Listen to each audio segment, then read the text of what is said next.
ओम साई राम। मैं साई पूजा चैनल के माध्यम से अपना एक्सपीरियंस शेयर करना चाहती हूँ। मेरे साथ 3-4 एक्सपीरियंस जो साई बाबा ने किए हैं वो मैं आपको बताना चाहती हूँ। सबसे पहले जो एक्सपीरियंस है वो मेरा 10 अगस्त का है। जब मैं साई मंदिर गई थी तो मैं बस साई बाबा से मन ही मन प्रे कर रही थी कि साई बाबा कुछ ऐसी ब्लेसिंग दो, कुछ ऐसी ब्लेसिंग दो मुझे।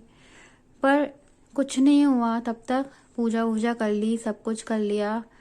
फिर हम लौट रहे थे। जैसे ही हम लौट रहे थे मंदिर से, मतलब मंदिर में ही थे, चप्पल पहन ही रहे थे, तो वहाँ पे एक पंडित आया और उसने बोला कि आप प्रसाद ले लीजिए। अब अचानक से उसने मुझे रोका और बोला कि आप प्रसाद ले लीजिए। मैं एकदम शॉक हो गई कि भाई प्रसाद तो किसी को मिल ही नहीं रहा है, प्रसाद तो सिर्फ मुझे मिला है। और मेरे को लगा पता नहीं वहाँ पे मुरमुरे वरा का शायद प्रसाद मिलेगा। मेरा ऐसा मन नहीं था, मन में ऐसा आ रहा था कि काश यहाँ पे जैसे पूड़ी आलू का गरम गरम मिलता है वो मिले।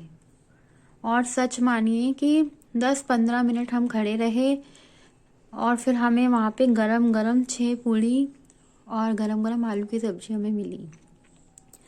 तो ये तो मेरा एक पहला एक्सपीरियंस है।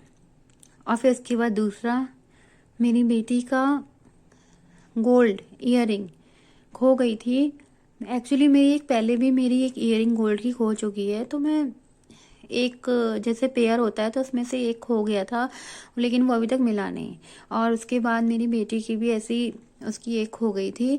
तो उस दिन मैं बहुत परेशान हो रही थी और मैं साईं बाबा से कहती, साईं बाबा मेरी बेटी की भी खो गई, मेरी भी खो गई, क्यों साईं बाबा, कम से कम मेरी बेटी की तो मिल जाए। मैंने पूरे कमरे में झाड़ू लगाई, छोटी सी ईयरिंग गोल्ड की, वो कहीं नहीं मिली, कहीं नहीं मिली। होता ही है परेशान होना।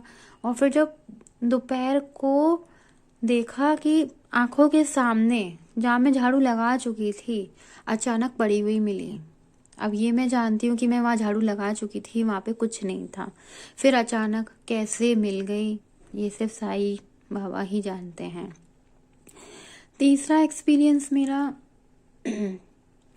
ये है कि इसी तरह एक बार हम मंदिर गए, थर्सडे की बात है, और साईं बाबा ने हमें पूरा जैसे एक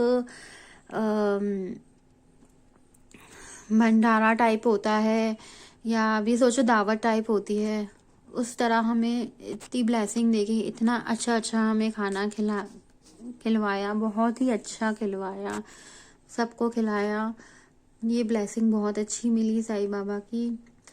और महाप्रायण में मैं ऑलरेडी ही ज्वाइन हूँ, लेकिन मेरे हस्बैंड और जो मेरे पापा हैं वो कभी महाप्रायण में नहीं ज्वाइन थे। और मैं बोल बोल के उनसे थक गई थी कि प्लीज़ आप ज्वाइन कर लो, लेकिन नहीं, उन्होंने कभी नहीं माना।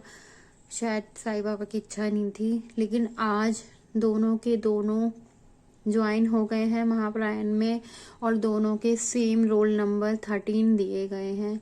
अब वो साईं बाबा ही जानते हैं। और एक और जो सबसे बड़ा एक्सपीरियंस ये है, मुझे किसी ने इंसान ने बहुत हर्ट किया झूठ बोल के, घर का मेंबर नहीं, पर साईं बाबा की कृपा से उसने मुझसे सॉरी मांग ली। ये साईं बाबा की बहुत बड़ी ब्लेसिंग है। साईं बाबा बहुत दयालु, बहुत कृपालु है। बस श्रद्धा सबूरी रखिए, साईं बाबा सारी इच्छा पूरी करते हैं। साईं बाबा की पूजा करते रहिए। ओम साई राम, जय साई राम। थैंक यू साई पूजा दीदी मेरा एक्सपीरियंस शेयर करने के लिए। Thank you so much. Om सेवा नाम साई बंदे, अलग है साई पूजा। हर जीवों में साई बसा है, हर जीवों में साई बसा है, कोई न लागे दूजा। अलग है साई पूजा, अलग है साई